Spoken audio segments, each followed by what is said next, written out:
السلام علیکم، میں ہوں نعیم خان، اپنے ڈیجیٹل چینلز پر آپ کو خوش آمدید کہتا ہوں۔ امید ہے کہ آپ خیریت سے ہوں گے اور اللہ آپ کو خیریت سے ہی رکھے۔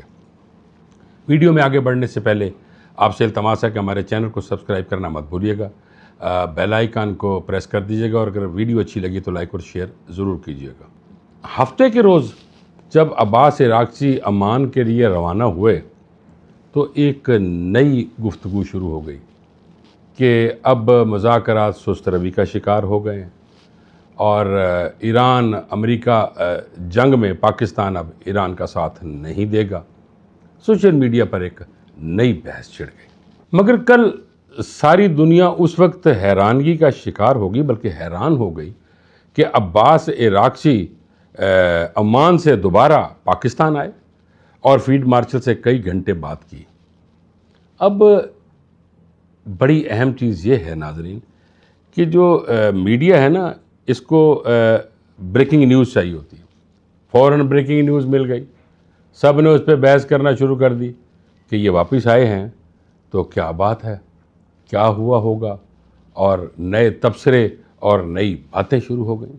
اور اب ناظرین عباس عراقچی ماسکو پہنچ چکے ہیں، لیکن ماسکو جانے سے پہلے اپنی تمام جو ایرانی تجاویز تھیں وہ ثالثوں کے حوالے کر دیں، اور وہ تجاویز ثالثوں کے ذریعے امریکہ تک پہنچ چکے ہیں۔ ان تجاویز میں آبنۂ ہرمز کا کھلنا اور جو بلاکڈ ہے اس کا ختم ہونا بھی شامل ہے، اور یہ بھی کہا گیا ہے کہ جو جوہری معاملات ہیں اس پر ان مذاکرات کے بعد بات کی جائے گی، اور جب تک یہ بلاکڈ نہیں کھلتا اور آبنۂ ہرمز نہیں کھلتا تب تک یہ جو جوہری معاملات ہیں نا، اس پہ جو بات ہے اس کو مؤخر کر دیا جائے۔ آج ٹرمپ اعلیٰ حکام سے بات کریں گے، ایرانی تجاویز کو سامنے رکھیں گے اور اس پر بات کریں گے، اور جو اگلا لاہے عمل ہوگا وہ پھر اناؤنس کر دیں گے۔ اب روس میں موجود عباس عراقچی صدر پیوٹن سے ملاقات کریں گے اور اپنے اتحادیوں کو لمحہ بلمحہ اطلاع یعنی مطلع کر رہے ہیں۔ کچھ صحافیوں نے تو یہاں تک بھی دعویٰ کیا ہے کہ جب عباس عراقچی نور خان ایئر بیس پر پہنچے تو وہاں پر ان کا طیارہ معراج بھی موجود تھا، لیکن سیکیورٹی اسٹیبلشمنٹ کی وجہ سے یہ کہا گیا کہ عباس عراقچی کو پاکستانی طیارے پر عمان بھیجا جائے، چونکہ سیکیورٹی کا مسئلہ ہے، چونکہ پاکستان سے عمان بڑا قریبی فاصلہ ہے، لیکن پھر بھی سیکیورٹی تھریٹس تو موجود رہتی ہے نا ہر وقت، تو سیکیورٹی کا مسئلہ ہے۔ تو پھر پاکستانی حکام نے اپنے جہاز پر عباس عراقچی اور ان کے وفد کو عمان بھیجا، اور پھر وہ اسی جہاز پر عمان سے پاکستان واپس آئے۔ یعنی پاکستان ایران کی کس طرح مدد کر رہا ہے، اس کا اندازہ باتوں سے لگانا مشکل ہے۔ آپ کو یاد ہوگا کہ وزیر اعظم پاکستان اور ایرانی صدر کے درمیان ٹیلی فونک رابطہ ہوا، جو تقریباً 50 منٹ تک کا رابطہ تھا۔ اس میں یہ کہا گیا کہ کس طرح آپ یعنی ایران مذاکرات کے ٹیبل پر آئیں۔ اگر انہوں نے کوئی تجاویز دی بھی تھیں تو صدر جو ہیں پزشکیان اور وزیر اعظم شہباز شریف کے درمیان جو گفتگو تھی، اس کا جو کہتے ہیں نا محور، وہ یہ تھا کہ مذاکرات ہونے چاہیے اور مذاکرات کی ٹیبل پر آنا چاہیے ایران کو، چونکہ پاکستان چاہتا ہے کہ ایران پر جو عائد کردہ عالمی پابندیاں ہیں ان کو ختم کرا کے مذاکرات کی ٹیبل پر لایا جائے۔ اب آپ ذرا اندازہ فرمائیے ناظرین کہ اگر ایران سے پابندیاں جو عائد کردہ ہیں وہ ختم ہوتی ہیں تو پاکستانی معیشت ٹیک آف کر جائے گی۔ جی ہاں، ٹیک آف کر جائے گی۔ اب آپ تو چونک جائیں گے میری اس بات سننے کے بعد کہ پاکستانی معیشت کیسے ٹیک آف کر جائے گی۔ دیکھیے، اگر ایران اور امریکہ کے درمیان معاہدہ ہو جاتا ہے تو خلیجی ممالک میں جو یہ بحران کی کیفیت ہے وہ ختم ہو جائے گی، اور تمام عرب ملک اپنے پرسکون طریقے سے کام کریں گے۔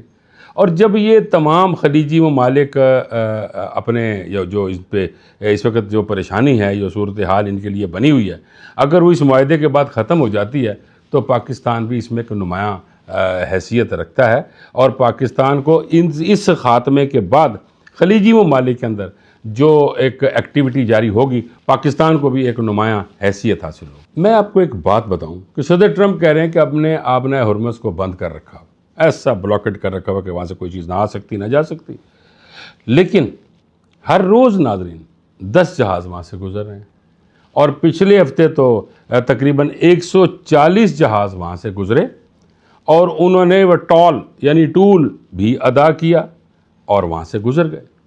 اور ناظرین جو لوگ مانیٹر کر رہے ہیں وہ یہ بتا رہے ہیں کہ ایران جن جہازوں کو چھوڑ رہا ہے یعنی بھیج رہا ہے اپنا ٹول لینے کے بعد، وہ ایران کی مہیا کردہ جو گائیڈ لائنز ہیں ان کو فالو کرتے ہوئے گزر رہے ہیں۔ اب آپ دیکھیے کہ ایرانی وفد کی دوبارہ آمد یہ دوسرے دور کے مذاکرات کی ابتدا ہے۔ وہ کچھ مسائل پر بات کرنے آئے تھے، چونکہ وہ یہ سمجھتے تھے کہ فون پر گفتگو جو ان سی ہے وہ بہتر نہیں ہے، موضوع نہیں، تو وہ خود بات کرنے کے لیے آئے اور اپنی تجاویز انہوں نے فیلڈ مارشل اور وزیر اعظم کے حوالے کی اور پھر وہ وہاں سے چلے گئے، اور وہ یہ طے کرنا چاہتے ہیں کہ امریکہ کے ساتھ معاہدہ ہو جائے۔ اور ناظرین اگر امریکہ یہ معاہدہ کر لیتا ہے تو پھر آبنائے ہرمز والی بات باقی ممالک کے ساتھ بیٹھ کر طے کر لی جائے گی۔ اور دیکھیے ناظرین کہ ایرانی وفد کا عمان جانے کا بھی ایک مقصد تھا، چونکہ جیسے پاکستان نے ایران کا ساتھ دیا اسی طرح عمان نے بھی بہت زیادہ ایران کا ساتھ دیا۔ اس وقت عمان بیچ میں ثالث تھا، لیکن امریکہ نے وہ تمام معاہدہ توڑتے ہوئے اسرائیل کی حمایت پر دوبارہ ایران پر حملہ کر دیا اور علی خامنہئی شہید ہو گئے۔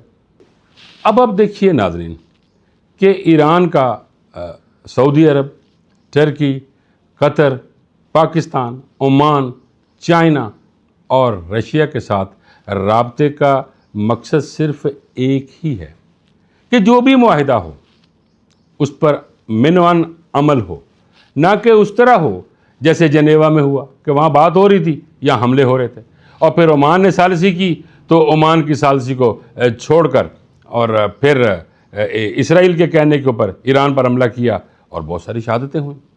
اب ایران یہی چاہتا ہے کہ یہ تمام ممالک بیٹھ کر گارنٹی کریں کہ جو بھی معاہدہ ہو اس پر عمل ہو اور دوبارہ ایران پر حملہ نہ ہو۔ اور ناظرین گزشتہ 25-26 گھنٹے سے صدر ٹرمپ اور وائس پریزیڈنٹ پر جو امریکہ کے وائس پریزیڈنٹ ہیں وینس، ان پر جو حملہ ہوا اس کی جو خبریں ہیں وہ گردش کرتی جا رہی ہیں۔ انٹرنیشنل میڈیا بھی کچھ دکھا رہا ہے اور مجھ تک بھی کچھ خبریں پہنچی ہیں، وہ میں آپ تک پہنچاتا ہوں۔ وہ یہ کہ واشنگٹن کے ایک ہوٹل میں صحافیوں کے اعزاز میں ڈنر دیا جا رہا تھا، اور بڑا پرتکلف ڈنر تھا، اور جس میں جے ڈی وینس بھی شامل تھے اور جو صدر ٹرمپ ہیں اور ان کی اہلیہ بھی شامل تھی۔ بڑی خوش گپیاں ہو رہی تھی کہ اچانک باہر سے فائرنگ کی آوازیں آنا شروع ہو گئی۔ یکدم ایک خوف و ہراس پیدا ہو گیا، اور سیکیورٹی عوام نے فوری طور پر جے ڈی وینس کو اور پریزیڈنٹ ٹرمپ کو اور ان کی اہلیہ کو فوری طور پر سیکیور کیا اور وہ لے کر ان کو باہر کی طرف نکل گئے۔ اچھا، وہ جو حملہ آور تھا وہ کہتے ہیں کہ وہ ایک اسکول ٹیچر ہے، یعنی اس کی بڑی اچھی تعلیم ہے، اعلیٰ تعلیم یافتہ، اس سے پہلے اس کا کوئی کرمنل ریکارڈ بھی نہیں ہے۔